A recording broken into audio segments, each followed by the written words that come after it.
Welcome back to the Chronic Health Collective.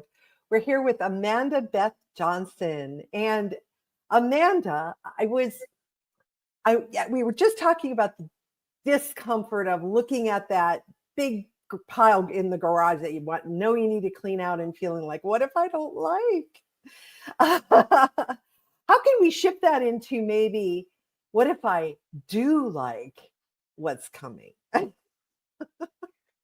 Well, I think that kind of goes into when we clear out the stuff that's holding us back. And so we talk about that spiritual awakening and looking at that emotional baggage and making sure that, we're ready to let go of all of those pieces and parts that don't serve us anymore.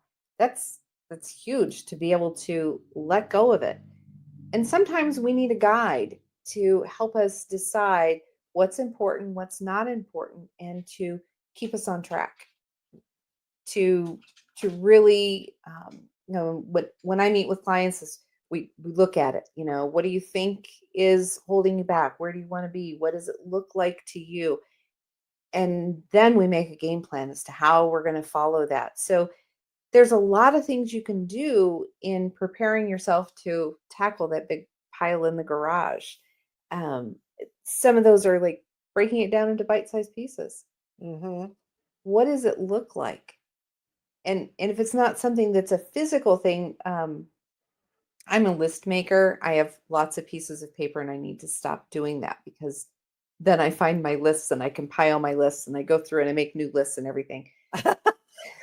I'm a list maker. I like them. They don't have to have check boxes, but I like to cross them out. And yes, if I do things that are not on my list, I'll add them on my list so that I can cross them out. Yeah. Brownie points, yes. Yeah. But you can take your list, and as you're thinking about an overwhelming task, break it into bite-sized pieces.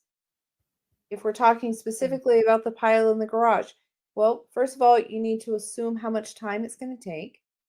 And then looking at that method where you just set a timer and you see how much can you get done in 15 minutes. And we do this with our kiddos to get them to pick up the toys. Oh, I'm going to set a timer for 10 minutes. How much can you get done? It's amazing.